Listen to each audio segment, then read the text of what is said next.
Hi అండి, welcome back to Edunine career guidance and Josh innovations. NEET UG సంబంధించిన round 1 seat allotment అనేది release అయిపోయిందండి. So దాని గురించి పూర్తి డీటెయిల్స్ అయితే ఈ వీడియోలో చూద్దాం. సో సీట్ వచ్చింది కాబట్టి ఓకే, సీట్ రానోళ్ళ పరిస్థితి ఏంటి అనేది ఈ వీడియోలో చూద్దాం. సో ఈ వీడియోని చూస్తూ ఇంకా మా ఛానల్ని సబ్స్క్రైబ్ చేసుకోకపోతే సబ్స్క్రైబ్ చేసుకోండి. అలాంటి పక్కన ఉన్న బెల్ ఐకాన్ కనుక మీరు ప్రెస్ చేసినట్టయితే మాకు సంబంధించి ప్రతి ఒక్క అప్డేట్ మీ వరకు అయితే కేటగిరీ ఏలో సీట్ అనేది రాలేదు. సో ఇప్పుడు ఏంటంటే మనకి ఇంకో అవకాశం అయితే ఉందండి. So NRI category and B category. So ఈ నెల మనకి 20th లోపల రిజిస్ట్రేషన్స్ అనేది క్లోజ్ అవుతాయి కాబట్టి మీరు బి కేటగిరీకి సంబంధించిన రిజిస్ట్రేషన్స్ అనేది చేసుకోండి.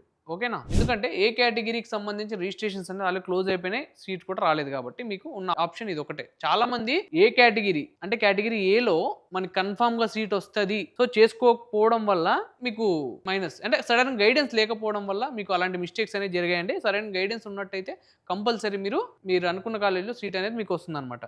సో ఇప్పుడు ఒక ఎగ్జాంపుల్ చెప్తాను. ఒక అమ్మాయి ఎస్టీ కేటగిరీకి సంబంధించిన ఒక అమ్మాయి తనకి ఎంత నీట్లో స్కోరు 438 స్కోర్ అయితే వచ్చిందనమాట నీట్లో. సో తన కాన్ఫిడెంట్ ఏంటి?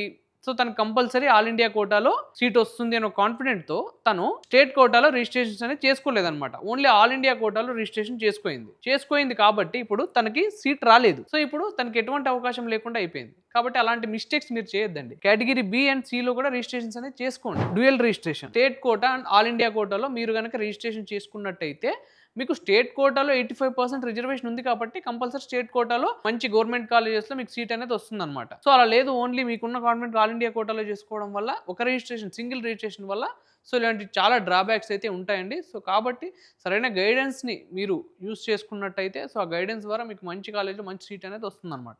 అప్పుడు మీ సీట్ అనేది మీరు సెక్యూర్ చేసుకున్నట్టు ఉంటుంది డ్యూయల్ రిజిస్ట్రేషన్స్ వల్ల. సో ఇలాంటి చాలా మిస్టేక్స్ చేయడం వల్ల లాస్ట్ ఇయర్ కూడా చాలా మంది వాళ్ళు సీట్ అనేది కోల్పోయారండి. సో కాబట్టి అలాంటి మిస్టేక్స్ మీరు చేయకుండా ఉండాలంటే మీరు కంపల్సరీ గైడెన్స్ అనేది తీసుకోవాల్సి ఉంటుంది. సో ఒకసారి ఇప్పుడు మొత్తం category A, category B, category C సంబంధించిన మ్యాట్రిక్స్ అయితే ఒకసారి చూద్దాం.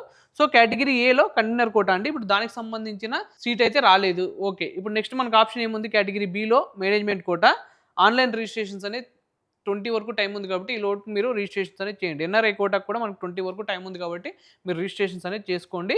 ఓకేనా? సో ఇప్పుడు కేటగిరీ బి అండ్ సిలో మీరు రిజిస్ట్రేషన్ చేసుకున్నట్టయితే ఇక్కడ మీకు ప్రైవేట్ కాలేజెస్లో ఎంత డొనేషన్ ఉంటుందంటే మీకు 4.5 years కలుపుకొని 58 lakhs అయితే ఉంటుందండి. సో ఈ అమౌంట్ మేము బేర్ చేయగలం అనుకున్నట్టయితే మీరు బి కేటగిరీలో రిజిస్ట్రేషన్ చేసుకోండి. ఎందుకంటే బి కేటగిరీకి సంబంధించిన రిజిస్ట్రేషన్ ఫీ ఎంత ఉంటుంది అంటే 12,000 అయితే ఉంటుందండి. సో ఈ 12,000 మేము పెట్టగలం అని అనుకున్నట్టయితే మీరు కంపల్సరీ ప్రైవేట్ కాలేజెస్లో 60 lakhs దాకా ఫీ అయితే ఉంటుందండి 4.5 yearsకి. అది కనుక మీరు పెట్టుకోవాల్సి ఉంటుంది అనమాట. సో ఇదంతా మీరు ఒకసారి అనలైజ్ చేసుకోండి. సో అనలైజ్ చేసి ఒక సరైన గైడెన్స్ తీసుకుంటే మీకు ఇవన్నీ వాళ్ళంటే మీకు ఎక్స్ప్లెయిన్ చేస్తారన్నట్టు. సో ఏది బెటర్ ఏది అనేది. సో ఆ గైడెన్స్ ప్రకారం మీరు వెళ్ళినట్టయితే మీకు కంపల్సరీ సీట్ అనేది వస్తుంది.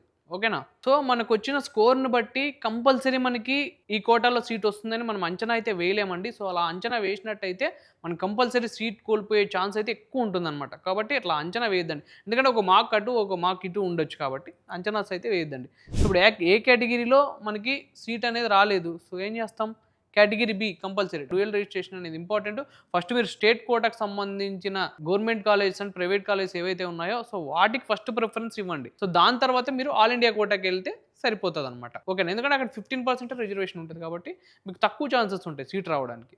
ఇక్కడైతే మీకు 85% రిజర్వేషన్ ఉంటుంది కాబట్టి సీట్ రావడానికి ఎక్కువ అవకాశం అయితే ఉంటుందన్నమాట. సో అందుకనే మీరు మ్యాక్సిమం స్టేట్ కోటాకి అయితే ప్రిఫర్ చేయండి. ఓకేనా? సో August 20 వరకు మనకి కేటగిరీ బి అండ్ కేటగిరీ సికి సంబంధించిన రిజిస్ట్రేషన్స్ జరుగుతాయండి. 20 అనేది లాస్ట్ డేట్ కాబట్టి మీరు రిజిస్ట్రేషన్స్ చేసుకోవాలనుకుంటే రిజిస్ట్రేషన్స్ అనేది చేసుకోండి. ఓకేనా? సో ఇదండి ఓవరాల్గా NEET UG round 1 seat allotment సంబంధించిన పూర్తి డీటెయిల్స్ అయితే. సో ఈ వీడియో కనుక మీకు నచ్చినట్టయితే లైక్ చేయండి అండ్ మీ ఫ్రెండ్స్ అండ్ ఫ్యామిలీస్కి ఈ వీడియోని అయితే షేర్ చేయండి. తప్పకుండా మా ఛానల్ అయితే సబ్స్క్రైబ్ చేసుకోండి. Thank you.